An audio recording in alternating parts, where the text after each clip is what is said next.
এটা হচ্ছে যে আমরা যেভাবে বড় হয়েছি, আমরা এই দেশটাকে যেভাবে দেখেছি, তাতে অন্তত আমাদের প্রজন্ম, আমাদের জীবনে আমাদের যে অভিজ্ঞতা, তাতে এই ধরনের আয়োজন যে প্রয়োজন হচ্ছে সেটাই মানে চিন্তা করতে একটু খারাপই লাগে আর কি।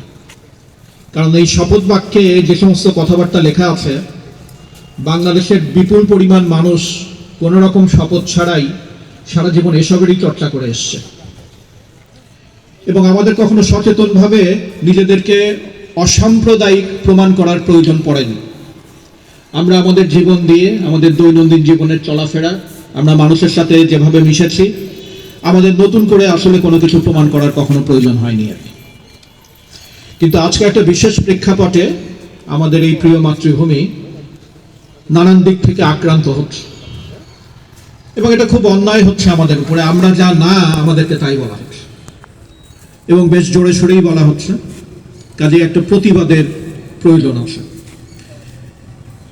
এবং এই শপথ বাক্য পাঠ এটা একটা আনুষ্ঠানিকতা। আমি বিশ্বাস করি যে এখানে যারা সমবেত এবং এখানে যারা নেই, কোটি কোটি মানুষ আছেন যারা ঠিক এখানে আমরা যে কথাগুলো পড়ব সেগুলো মনে প্রাণে ধারণ করে। আরো একটা কথা বলবো, যে এই কথাটা হয়তো এখানে ঠিক এভাবে না বললেও চলতো, তারপরেও এটা 17-18 কোটি মানুষের দেশ। এই দেশের প্রতি আমাদের যে টান, বেশিরভাগ মানুষের যে টান, কিছু খুব হতভাগা আছে যারা হয়তো ওইভাবে টানটা অনুভব করে না, তারা বাদ দিয়ে ধর্ম বর্ণ নির্বিশেষে সকল মানুষের যে টান, এটার যে বিপুল শক্তি, এই শক্তিটা প্রকৃতপক্ষে আমরা নিজেরা এবং যারা নানান ধরনের ধানাই পানাই করার চেষ্টা করছে তারা যদি উপলব্ধি করত, তাহলে তারা বুঝতো যে তাদের সমস্ত পরিকল্পনা মাঠে মারা যাবে, কিচ্ছু হবে না। এই দেশের মানুষ আন্তধর্ম সম্প্রীতি, তাদের এই মাটিতে এই আলো বাতাসে বেড়ে ওঠার কারণেই তাদের ভিতরে যে আবেগ এবং অনুভূতির সৃষ্টি হয়েছে, তার কারণে অন্তর্গত যে অসাম্প্রদায়িক আচরণ, এটা থেকে বের হয়ে যাবে না। আপনারা আপনাদের মতো খোঁচাচ্ছেন, আপনারা অচিরেই দেখবেন যে এই খোঁচাখুচিতে খুব একটা কাজ হচ্ছে না, কাজ হয়নি, এবং আমার খুব দৃঢ় বিশ্বাস যে কোনো কাজ হবেও না। তো আমরা এই মেসেজটাই এখান থেকে খুব পরিষ্কার করে দিতে চাই যে আপনারা আসলে আপনাদের শক্তি ক্ষয় করছেন।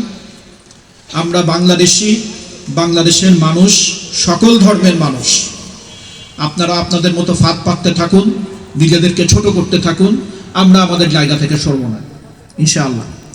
তো আমি আমার শপথ বাক্য পাঠ করছি। আমরা বাংলাদেশের নাগরিকগণ পবিত্র মাটির প্রতি গভীর ভালোবাসা ও শ্রদ্ধা থেকে শপথ করছি যে ধর্ম বর্ণ গোত্র কিংবা মতাদর্শের ভেদাভেদ ভুলে আমরা আমাদের প্রিয় মাতৃভূমি বাংলাদেশের স্বাধীনতা, সার্বভৌমত্ব, মর্যাদা এবং বাংলাদেশপন্থী আদর্শ রক্ষায় সর্বদা ঐক্যবদ্ধ থাকব। আমরা দৃঢ় প্রতিজ্ঞ যে কোনো বিদেশি ষড়যন্ত্র, হস্তক্ষেপ কিংবা বিভাদের অপচেষ্টা আমাদের ঐক্য, সম্প্রীতি এবং ধর্মীয় সৌহার্দ্য নষ্ট করতে পারবে না। হিন্দু মুসলিম বৌদ্ধ খ্রিস্টান সকল ধর্ম বর্ণ মতাদর্শের মানুষ এক হয়ে আমরা গড়ে তুলেছি এক অখণ্ড বাংলাদেশ, যেখানে ভ্রাতৃত্ব, সহমর্মিতা এবং পারস্পরিক সম্মানই আমাদের প্রকৃত শক্তি,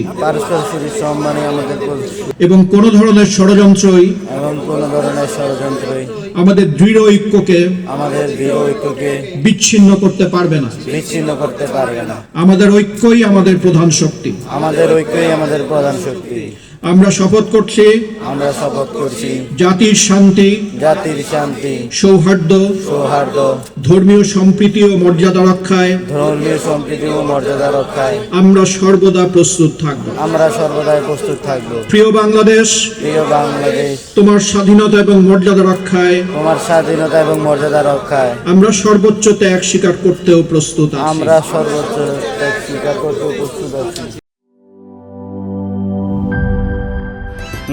হাইড্রোস্ট্যাটিক প্রেসার টেস্ট, আরে পাইপ তো ফ্যান্টাস্টিক।